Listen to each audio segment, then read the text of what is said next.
All rise. Support court with Judge Vonda B is now in session. Judge, this is case number JVB1068, Clark case. Thank you. You're welcome. You may be seated. Man, it's a lot of people that didn't want to come to court today. Makes my job easier. Okay. All right. Looks like Mr. Clark, you brought this case before the court. What's going on? I'm married and not happy about my wife going out all the time. Girls' night seems like every other weekend. When we try to do something romantic, she's like, I prefer to go out with my girls' happy hour. So I'm suspecting she's cheating. So, okay. So because she is with her girls and not spending as much time with you, you think she's cheating? Yeah, I text her while she's out. She don't respond. I ask her, send a picture where you are so I can see what's going on with the post on social media. I don't get any type of messages. So, I'm kind of insecure with why we're not having anything in our relationship happen the way it's supposed to as a married couple. Welcome to Support Court, where Judge Vonda B doesn't just handle legal matters. She untangles messy emotions disguised as lawsuits. In today's case, Mr. Clark has had enough. He's still living under the same roof as his wife, but they might as well be strangers. According to him, she's out nearly every weekend with her girlfriends, brushing off date nights and ignoring his texts. She doesn't want to talk, not in the kitchen, not anywhere. He's feeling neglected, frustrated, and now he's taking it to court. But here's the twist. Mr. Clark is the one financially supporting everything. He pays all the bills, even gives his wife... Okay. You all still live in the same home? Yes, we do. Do you have any children? No. Okay. You see her every day? Yeah. Do you try to discuss it with her then? She don't want to hear it. She don't go in the kitchen to talk. That's where I expect her to be, where I can corner her, but she don't talk. So all right. I got things to do. I got errands to run. So I let her be so I'm not like smothering her. But when it comes down to playing the role to reservations, my girlfriends. So. Okay. Have you ever confronted her about cheating on you? No. All right. It looks like you came because you're wanting to get some sort of spousal maintenance from her. Yeah, because we're pretty much done. There's nothing happening in our relationship intimate-wise. So, I pay all the bills, 2 cars. She don't pay no gas in the car. So, I need her to either get going or tell me what's really going on. All right. You pay all the bills, you say. So you make more money than her? Yes. Do you know where she is? Have you talked to her at all? Is she with the girls right now while court is going on? I'm not sure. Okay.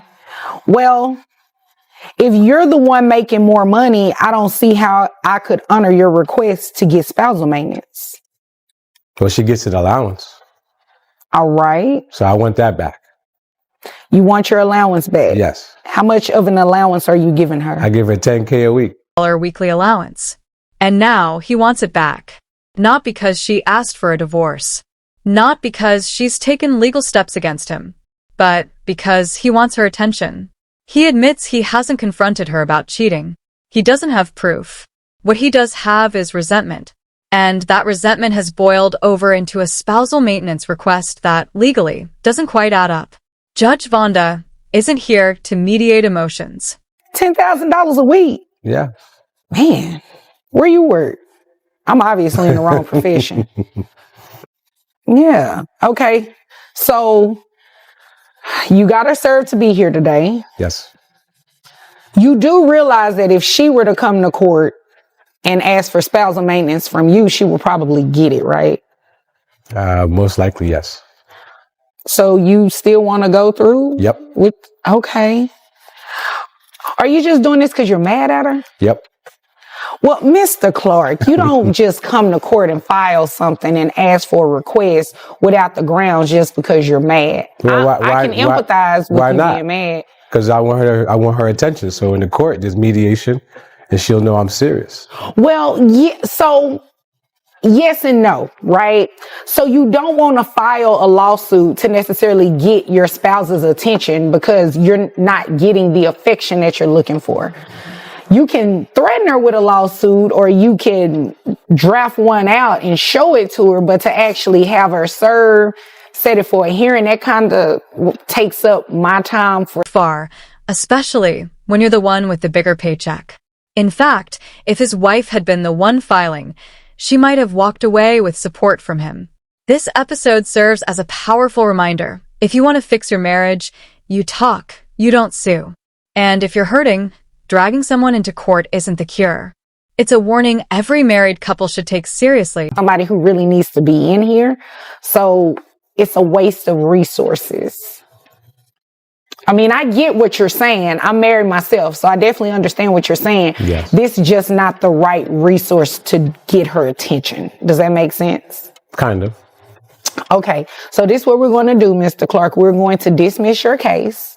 Dismiss the case. We're going to dismiss it. You do not have grounds to ask for spousal maintenance. You're the breadwinner. You just said you pay all the bills. You give her a $10,000 allowance a week. You don't qualify for spousal maintenance. You have to prove that you do not have the resources to meet your minimum needs. Okay. We both know that you do, just based off what you said you do. Right. So, yeah, I would have to dismiss your case.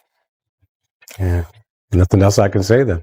No, but you know, I thank you for coming to see me, right? Thank you. But I also recommend that the two of you seek some sort of counseling, marital counseling. Okay. Nah, we beyond marital counseling.